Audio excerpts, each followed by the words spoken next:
In a few short hours, we are going to be receiving data that could make or break gold and silver's resistance points.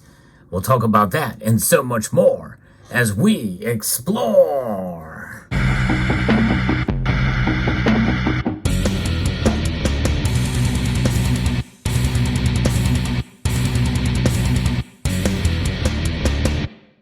The markets are moving yet again. For a third day, gold and silver are falling, although not nearly by as much. However, gold is falling a little bit more, and they're starting to react to some data that's going to be coming out in a few hours from the recording of this video.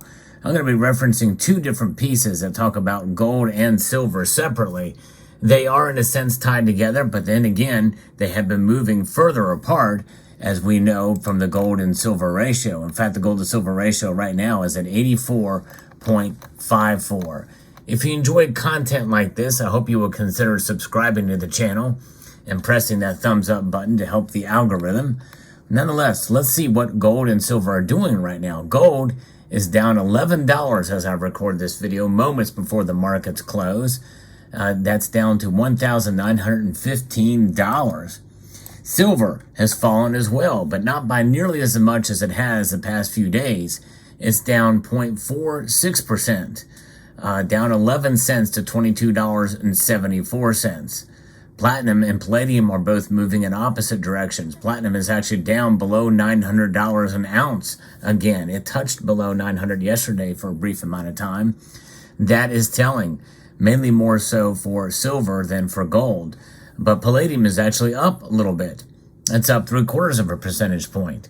So what's going on here? Well, a lot of it has to do with people. We're just waiting to see what's going to come out with the CPI numbers. And I'm going to be referencing a piece here from FX Street with regards to gold. Inflation is seemingly sticky now as the gold price drops amid a recovery in the U.S. dollar, propelled by fading risk-taking ability of the market participants. The precious metal fails to maintain recovery even though the Fed policymakers anticipate that interest rates by the central bank have peaked for now. Also, the Fed could consider rate cuts next year if inflation continues to decelerate and job hiring slows further. So September's monetary policy guidance, investors await Thursday's United States Consumer Price Index data. Investors expect a rebound in headline CPI after a soft spell as recovered oil prices lift gasoline prices.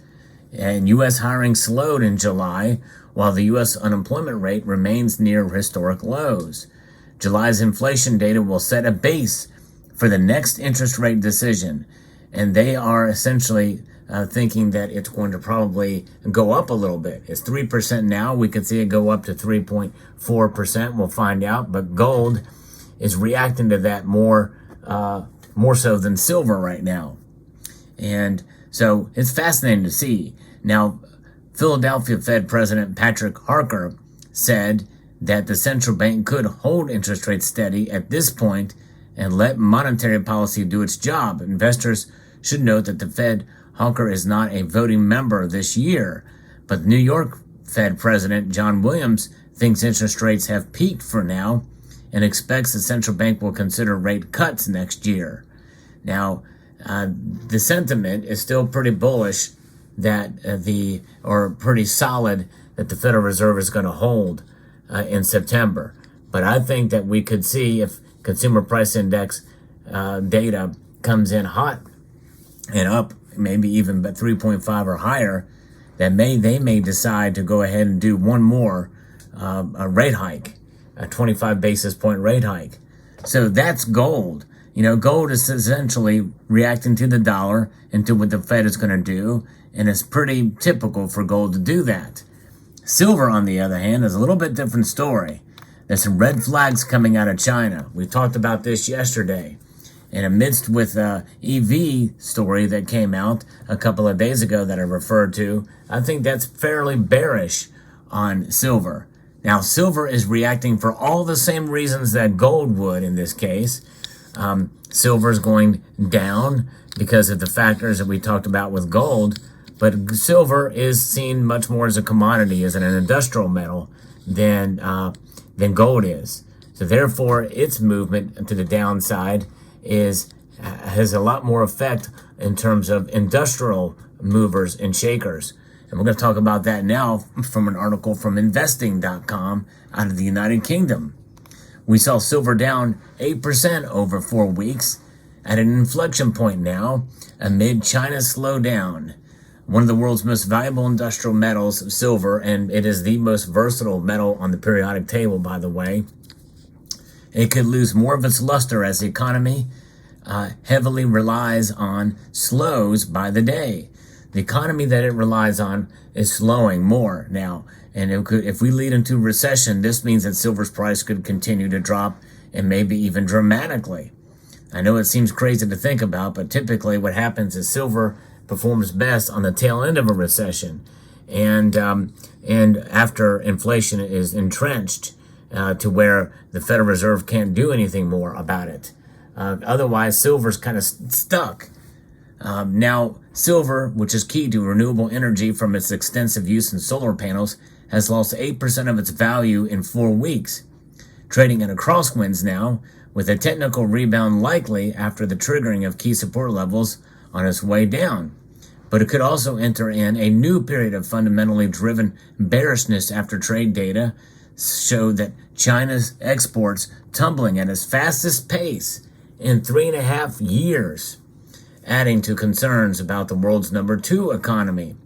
A China slowdown will slow global industrial progress, as many of the world's jobs and production depend on the Chinese economy due to its vast market and factory floors. In Monday's session, silver for September delivery on New York's COMEX fell to a 1-month low of $23.12, extending a 4-week low in a decline that began when the metal traded above $25 an ounce. The spot price of silver, more closely watched than futures by some traders, settled on Monday at $23.15. But now, as we've reported, it is down again, and it is now trading at $22.74 an ounce for this metal. And now these moves in silver came before data on Tuesday that showed China's exports fell, and then we saw them fall again. Now, the International Monetary Fund originally forecasted that China would be the top contributor to global growth over the next 5 years, with a share expected to represent 22.6% of the total world growth, double that of the United States. But prices of metals from iron ore to copper fell this year as demand in the world's biggest market didn't pick up as strongly as traders had expected. And I really do think that's part of the reason why silver has really lagged behind gold. The slump is hitting exporters of high-tech goods especially, with shipments from South Korea and Taiwan dropping by double digits each month in the first half of the year. After years of COVID restraints, Chinese travelers have yet to resume traveling en masse abroad as their income and job confidence remain weak, hurting tourism-dependent countries.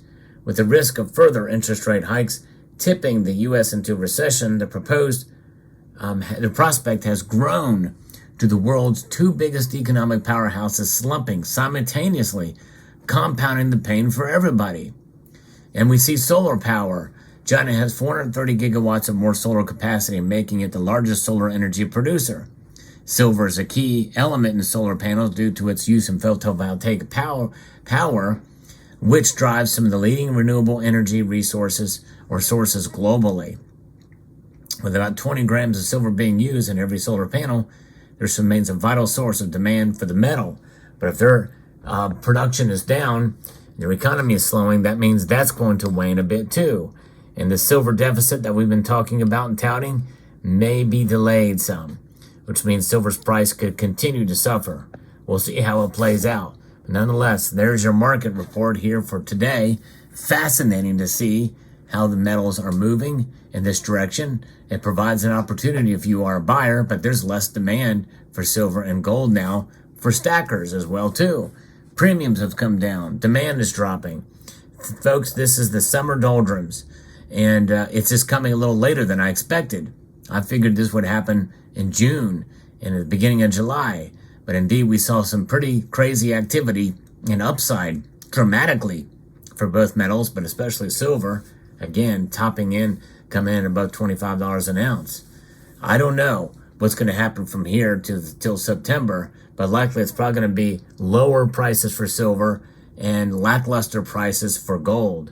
Heading into the end of the year, I now kind of have my doubts more than ever based off of these data, especially if we start to see more indicators of a recession coming and we see the Federal Reserve decide to raise rates yet again. If they do raise rates again, 25 basis points, all bets are off probably by the end of the year that we're going to see silver reach that $28 level that I had predicted, and likely we won't see gold hit $2,000 either an ounce. So we'll see how it plays out. Let me know what your thoughts are in the comment section below. Hope you found this video informative, insightful, and educational. I'd like to extend a multitude of gratitude, y'all, for watching, and encourage you to please rate, share, comment, and subscribe.